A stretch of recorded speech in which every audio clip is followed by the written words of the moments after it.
Good morning everyone. 2 दिन हम लोग का क्लास नहीं हो पाया, उसके लिए मैं सॉरी चाहता हूँ आप लोगों से, क्योंकि कुछ मेरे पर्सनल कुछ वर्क थे, इसलिए मैं फंस गया था। ठीक, चलिए अब आगे बढ़ते हैं, क्योंकि अब हम जो 2023 में सेकेंड शिफ्ट में जो एग्जाम हुआ था, जो जून का, उसका हम देखेंगे। जो 20 तक तो हम लोगों ने क्वेश्चन कर लिया था, ठीक है, 21 से करेंगे अब आगे। ठीक, चलिए 21 नंबर क्वेश्चन देखते हैं। तुलनात्मक राजनीति में सामाजिक आंदोलन के प्रक्रिया, सामाजिक आंदोलन के प्रक्रिया मॉडल, एक मिनट, प्रक्रिया मॉडल जो है, एक मिनट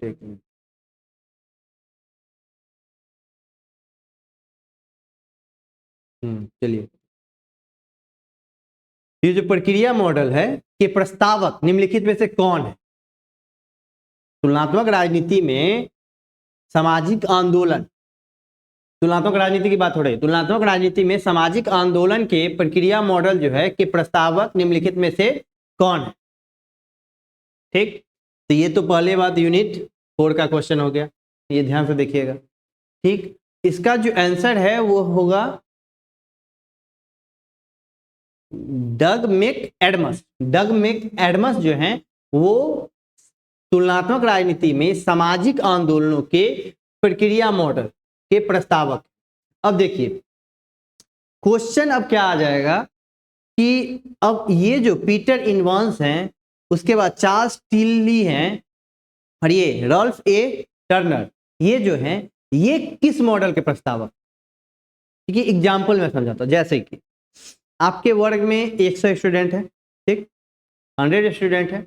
अब उस 100 स्टूडेंट में से कहीं पे भी किसी को भी भेजा जाता है, ठीक ना, तो लीडर को भेजा जाता है। जो फैक्ट बात है कि अगर जैसे कि एग्जाम्पल के लिए 100 बच्चे हैं, उसमें से किसी 4 को नेतृत्व करने के लिए भेजना है, तो इस 100 में से जो 4 बेस्ट होंगे उसको भेजा जाएगा। वैसे एनटीए भी करती है, तो ये एनटीए के लिए जो है ये बेस्ट इन्होंने भेजा। अब उस 4 बेस्ट में से कोई एक जो है सो मेडल जीतता है, ठीक, तो यहाँ पे मेडल किसने जीता? ये 3 ने मेडल जीता। अब अगले बार जो है, ठीक है, तो हो सकता है कि इससे भी आ सकता है, ये जो जीता हुआ है वो भी जीत सकता है, और दूसरा कि जो नहीं जीता है वो ज्यादा परिश्रम करेगा, वो भी जीत सकता है। तो ये कहीं ना कहीं इस चारों में से क्वेश्चन उठ के आएंगे, ठीक। अब मेडल जीतने वाले जो नहीं जीते हैं वो ज्यादा मेहनत करते हैं, तो ये देखिए, और जो मेडल जीते वो तो मेहनत करते हैं। वैसे एनटीए का ही पैटर्न है, जो 4 ऑप्शन उसने दिया है, एक तो उसका आंसर हो गया, तो उस 3 जो ऑप्शन और दिए हुए हैं उसके बारे में जानिए। जो आंसर सही है वो तो जानिए, उसके बारे में भी, ठीक है। जैसे कि ये थिंकर हैं डग मैक एडम्स, इसके बाद इनके बारे में तो जानिए, जैसे कि पता चल गया प्रक्रिया मॉडल, ठीक।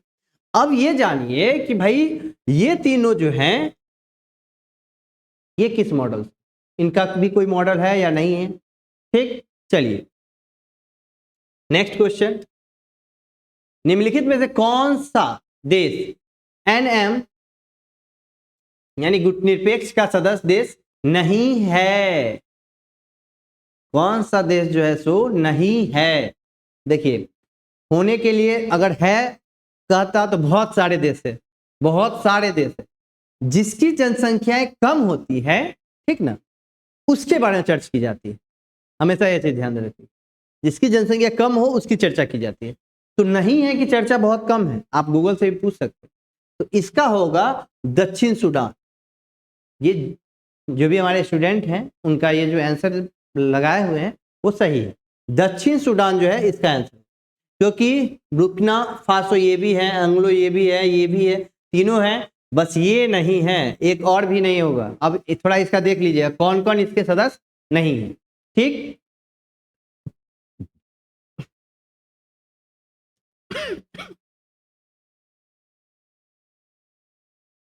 चलिए अब देखते हैं, एमपी फॉलेट के अनुसार संगठन के सिद्धांतों में कौन सा समन्वय प्राप्ति का माध्यम नहीं है, ठीक।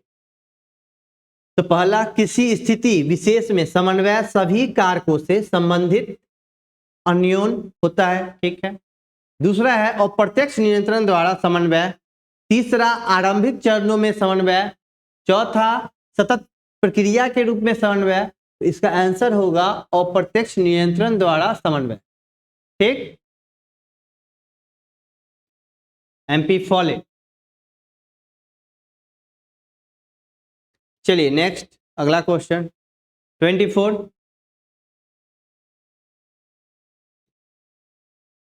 कल्याणकारी राज्य का निम्नलिखित में से कौन सा शासन रिचर्ड टिटमस के कल्याणकारी राज्य के वर्गीकरण के सांस्थानिक पुनर्परिवर्तन पुनर्वितरण के अनुरूप है? कल्याणकारी राज्य का जो इधर से जो है ना, थोड़ा सही से नहीं दिखता। कल्याणकारी राज्य का निम्नलिखित में से कौन सा शासन रिचर्ड टिटमस के कल्याणकारी राज्य के वर्गीकरण के संस्थानिक पुनर्वितरण के अनुरूप है? कौन है भाई? ये होगा इसका स्कैंडिनेवियाई सामाजिक लोकतांत्रिक शासन, इसका ये होगा। अब इसके बारे में आप देखेंगे, रिचर्ड टिटमस के कल्याणकारी राज्य के वर्गीकरण का जो संस्थानिक पुनर्वितरण के अनुरूप में है, उसका और भी जानकारी ले लेंगे आप। ठीक, क्योंकि इस बार और भी कुछ पूछ सकता है इससे रिलेटेड। 25, उच्च न्यायालय द्वारा की गई व्याख्या के अनुसार निम्नलिखित में से क्या भारतीय संविधान के अनुच्छेद 21 के अधीन जीवन के अधिकार में शामिल नहीं है? जीवन के अधिकार में शामिल नहीं है, तो क्या होगा?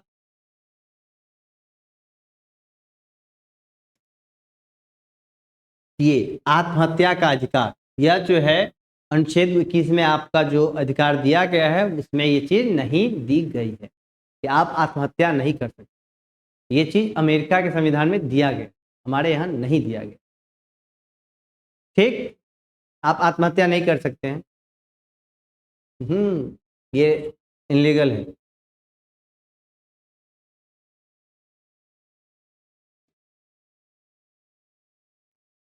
चलिए अगला क्वेश्चन।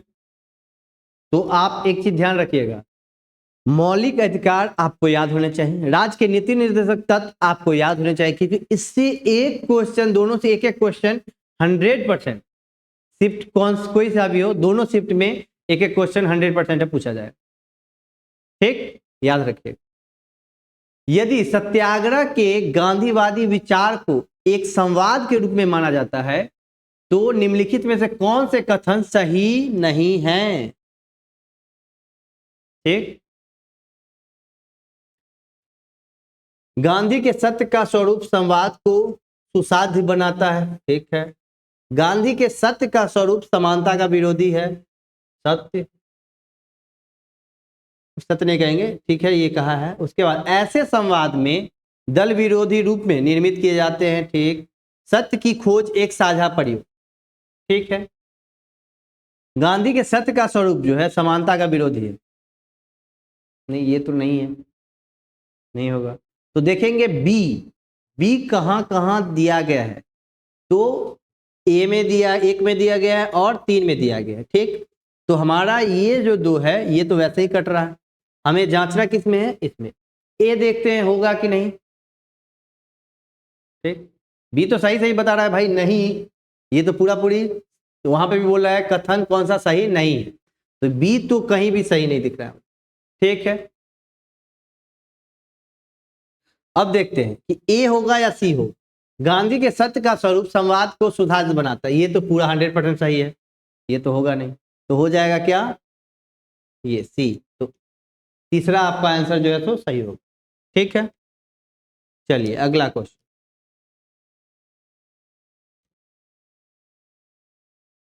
ट्वेंटी 27, ओ सॉरी इंग्लिश वाला है, हिंदी में चलते हैं हम लोग।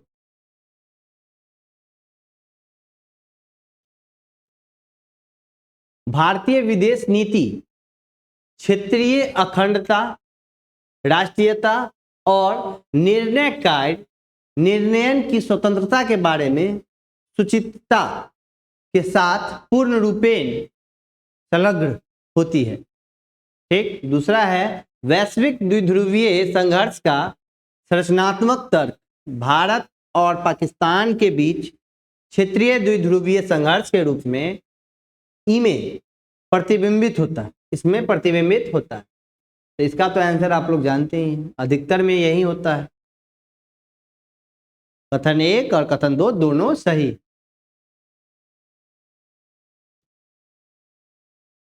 निम्नलिखित में से कौन सा एक विचारक,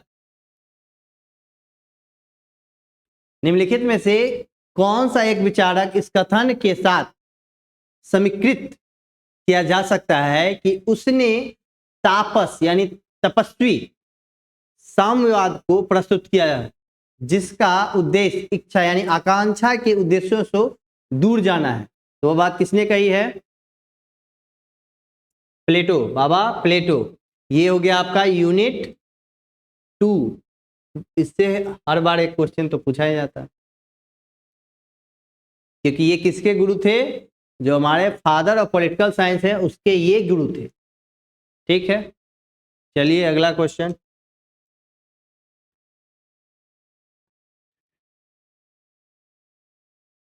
भारतीय संविधान संशोधन द्वारा किस वर्ष पंचायती राज के उपबंधों का विस्तार अनुसूचित क्षेत्रों तक किया गया है?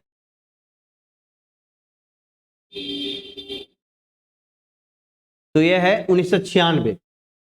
भारतीय संविधान संशोधन द्वारा पंचायती राज के जो उपबंधों का विस्तार किया गया है अनुसूचित क्षेत्र तक, वह है 1996। ठीक, चलिए 30 नंबर क्वेश्चन।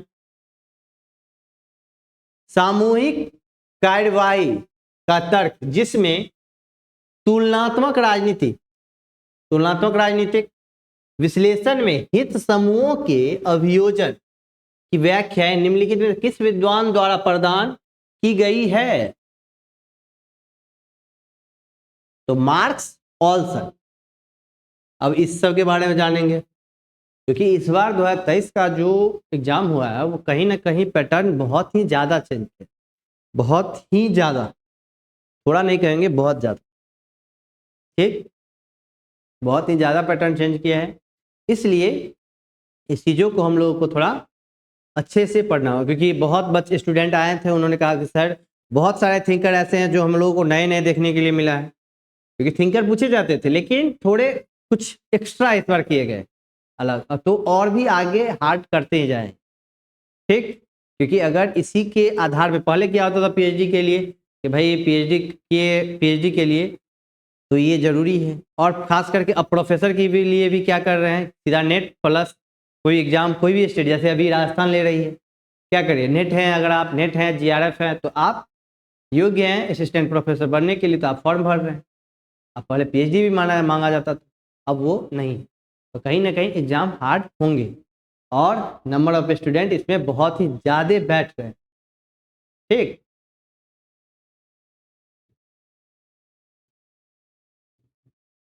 तो हम लोग को वैसे डरना नहीं है, क्योंकि क्वेश्चन जैसे कोई भी हार्ड होगा सिलेबस के अंदर ही, तो जितना डेप्थ बढ़ेंगे कल जाके उतना फायदा होगा। क्योंकि आप अगर जीआरएफ कर लेंगे, कल जाके आप पढ़ाएंगे, तो कहीं ना कहीं आप जब पढ़ाएंगे तो उन्हें बच्चे को कुछ भी अगर बताएंगे तो आपको लगेगा हाँ योग्यता है। अब कुछ बन जाते हैं लेकिन आप बता नहीं पाइएगा तो थोड़ा अच्छा नहीं लगता, खुद में अच्छा नहीं लगता हो।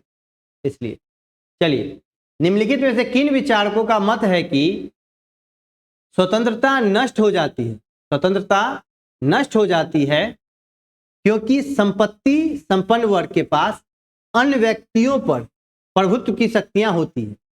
ठीक, किस विचारक का है? उत्तर का सही चयन करें।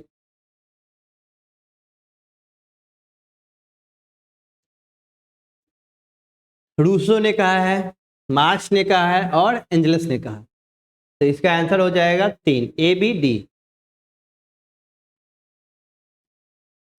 32, राजीव गांधी की 6 देश 5 महाद्वीप शांति पहल पर सहयोग का उद्देश्य वाला अभियान। ठीक, अब इसमें कौन सा है वो देखिए। नाभिकीय परीक्षणों को समाप्त करने हेतु किस चीजों के लिए 6 देश ने 5 महाद्वीप शांति पहल पर सहयोग का उद्देश्य वाला अभियान इनका था, कौन सा था? तो यह था नाभिकीय प्रशिक्षणों को समाप्त करने हेतु। ठीक, चलिए आगे 33। निम्नलिखित में से किस चिंतक ने मानसिक क्रांति की अवधारणा का प्रस्ताव दिया है? तो है F.W. टेलर। टेलर ने जो है वो मानसिक क्रांति की अवधारणा दिया है। अब देखिए F.W. टेलर ने अगर मानसिक क्रांति की अवधारणा दिया है तो एल्टन मैओ ने किस चीज की अवधारणा दिया है? चेस्ट बर्नार्ड ने किस चीज की अवधारणा दी है? एच साइमन ने किस चीज की अवधारणा दिया है? ये आपको जानना हो।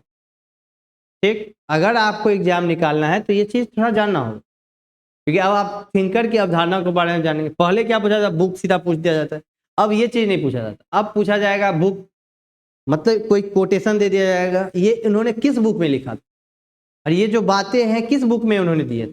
ठीक, ये चीज ध्यान रखिएगा।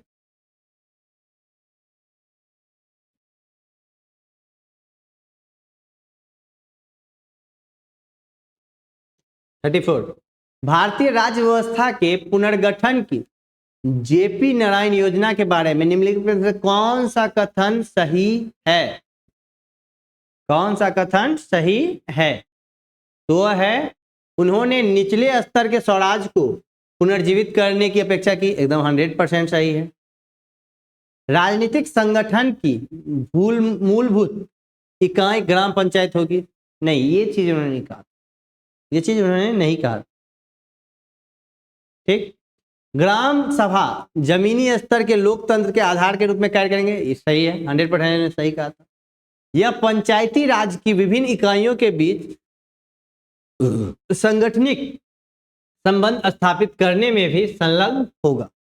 ठीक, आंसर हो जाएगा ACD। 35। फ्रेडरिक टेलर के प्रक्रियात्मक फॉर्मेनशिप के अनुसार, एक मिनट,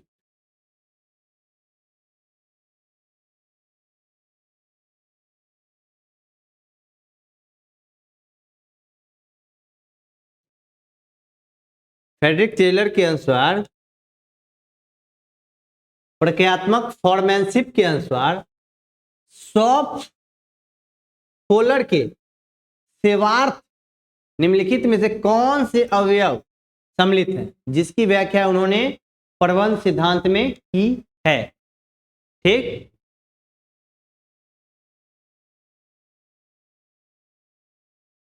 किस किस ने की है भाई, देखिए बताइए आप लोग। स्पीड बॉस, रिपेयर बॉस और निचिन फोरमैन, इनकी चर्चा, इनकी बात की गई है, आंसर यही होगा। चलिए अगला क्वेश्चन 36, सॉरी क्वेश्चन, लेवियाथन पुस्तक के निम्नलिखित अध्यायों को सही अनुक्रम में व्यवस्थित कीजिए। देखिए डेप्थ है या नहीं है, अब उसका जो चैप्टर दिए, पुस्तक की अध्यायों को सही क्रम में व्यवस्थित कीजिए।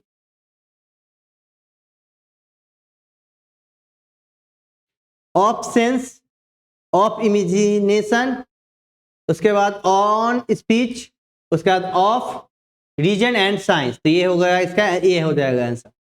ठीक है, देख लीजिए क्वेश्चन का पैटर्न, देख लीजिए क्या जा रहा है कि बुक दे देगा, उसका चैप्टर आप देखिए, बुक से काम नहीं चलेगा।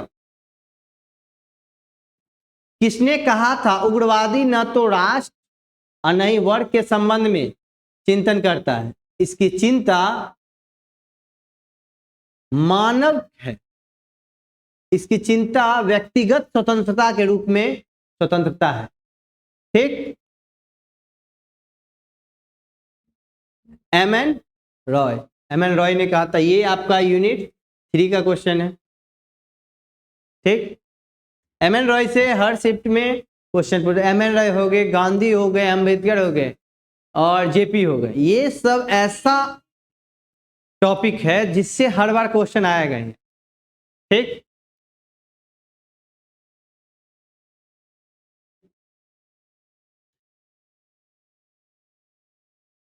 निम्नलिखित राजनीतिक दलों को उनकी स्थापना वर्ष के आधार पर कालक्रम में व्यवस्थित कीजिए। जितने भी राजनीतिक दल हैं उसके स्थापना के वर्ष के आधार पर जो है कालक्रम में व्यवस्थित कीजिए। ठीक,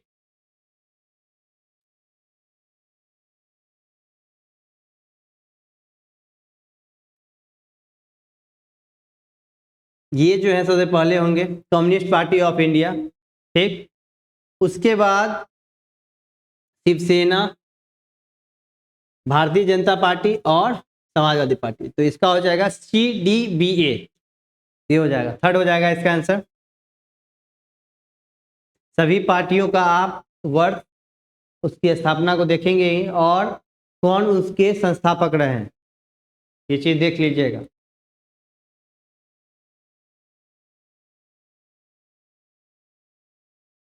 फ्रांस में समाजवादी आंदोलन श्रेणीवाद के रूप में उत्पन्न हुआ। ठीक है, चलिए, श्रेणीवाद में वर्ग संघर्ष के विचार को स्वीकारता नहीं दी गई, स्वीकारता नहीं दी गई। एक तो सही है लेकिन दूसरा गलत है यहाँ।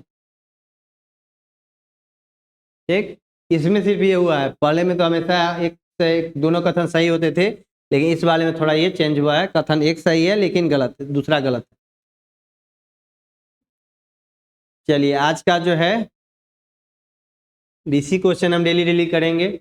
आज का ये लास्ट क्वेश्चन, निम्नलिखित में से किनका तर्क था कि गैर सरकारी संगठनों के सामाजिक आंदोलनों के साथ संयोजित होने की दशा में कभी कभार गैर सरकारी संगठनों ने अपने राजनीतिक एजेंडों में परिवर्तन किया? तो नीरा चंडोक ने ये बात कही है। अब ये जो है, ये तो इनका तर्क था। अब ये जो तीनों बचते हैं, इनका तर्क देखिएगा, इनकी विचारधाराओं को देखिए, इनके कोटेशन को थोड़ा देखिएगा क्या है, तो इससे क्वेश्चन आएंगे। क्वेश्चन के पैटर्न को पकड़िए, एग्जाम खुद ब खुद निकल जाएगा। क्योंकि 2018 से पैटर्न चेंज हुए, 23 में आए, 23 में थोड़ा 22 तक ठीक था, 23 में जाके कुछ इसका पैटर्न और चेंज किया। ठीक, इसके लिए जो है सो आप खुद में थोड़ा बदलाव लाएंगे और चीजों को डेप्थ से देखिए। क्योंकि पहले अभी देखिए, पहले लेवियाथन पूछ रहा था, थिंकर कौन है, उसके कोटेशन क्या है, ये तक ठीक। अब उसका चैप्टर दे दिया, उस चैप्टर को आप, चैप्टर याद रहेगा तब ना, उसके चैप्टर को देखिए। अब जो हाईलाइटेड बुक है उसके चैप्टर को भी देखिए कैसे अरेंज है, ये कहीं ना कहीं बहुत ही ज्यादा फायदेमंद होगा। जैसे यूनिट 7 है, उसमें आपसे मौलिक अधिकार से क्वेश्चन, नीति निर्देश तत्व से एक क्वेश्चन 100%, और जो अनुच्छेद हैं जैसे कि, और भी कहीं कहीं अनुच्छेद है जैसे उच्चतम न्यायालय के हैं, उससे आपको क्वेश्चन किया ही जाएगा। कुछ संसद से क्वेश्चन किया जाएगा, जैसे संसद से क्वेश्चन किया गया था। राज्यसभा से हो सकता है तो क्वेश्चन किया जा सकता है, खास करके राज्यसभा से अधिकतर क्वेश्चन, क्योंकि लोकसभा हर कोई जानता है, हर कोई अच्छे से जानता है, राज्यसभा को थोड़ा लोग कम पढ़ने की कोशिश करते हैं, लेकिन राज्यसभा से क्वेश्चन अधिकतर ज्यादा ही उठाए जाए गए हैं। 2 क्वेश्चन इस बार पूछे गए हैं। और उसके बाद लोकसभा से आप देखेंगे, लोकसभा से क्वेश्चन नहीं था, संसद से क्वेश्चन हर बार तो फिक्स है ही, जो आपने देखा है, क्योंकि संसद के दोनों सदन से, किसी एक सदन से क्वेश्चन 100% इस बार अगर पूछा है तो अगले बार दूसरे सदन से पूछ लिया। इसलिए एक था ना कि प्रस्ताव जो पास होगा न्यायाधीश के लिए, हमने कहा था 50, तो वो था किसके लिए, राज्यसभा के लिए था। तो लोकसभा के लिए कितने होंगे, तो 100, ये याद रखिए। अगर कुछ चीजें हो रही उसके अपोजिट को भी याद रखिए, जैसे कि गुटनिरपेक्ष जो भी देश है गुटनिरपेक्ष में, उनमें से कौन से नहीं है, ये ध्यान रखना है। तो सबको मालूम है, नहीं है कितने को मालूम, बहुत कम को मालूम है ना, तो उसको भी ध्यान है। जो चीज नहीं में कम है उसको देखना, एग्जाम आपको 100% निकल जाए। ठीक, और आप हमारे यूट्यूब चैनल के माध्यम से पेपर 1 का भी तैयारी कर सकते हैं, क्योंकि जो सर हैं रजनीश सर वो तैयारी करवाते हैं और उसका क्वेश्चन सेशन चलता रहता है, तो आप ज्वाइन कर सकते हैं, देख सकते हैं। हिंदी के जो भी आपके मित्र होंगे उनके भी हमारे पास टीचर हैं, ज्योग्राफी की मैम जो हैं उनका भी क्लास चलता रहता है। तो और वीडियो अच्छा लगता है तो उसे लाइक करें और चैनल को सब्सक्राइब करें, उससे क्या होगा कि मुझे मोटिवेशन हो। आज मैं किसी काम को कंप्लीट करके आ रहा था, अब मुझे लगा कि 2 दिन से 3 दिन से हम वीडियो डाल नहीं पा रहे हैं, तो आज मुझे लगा कि नहीं वीडियो डालना चाहिए, क्योंकि स्टूडेंट इंतजार कर। तो आप जितने ही लाइक करेंगे तो मुझे और उतना मोटिवेशन मिलेगा और उसके लिए मैं और काम करके आऊँ। ठीक, अब इस बार मैं थोड़ा क्वेश्चन ही बता रहा हूँ। इस एग्जाम के बाद फिर जनवरी से जो है तो नया सब कुछ मतलब यूनिट 1 से स्टार्ट करेंगे और 10 यूनिट जो है पूरा यूट्यूब पे हम पढ़ाएंगे। ठीक, चलिए धन्यवाद, थैंक यू।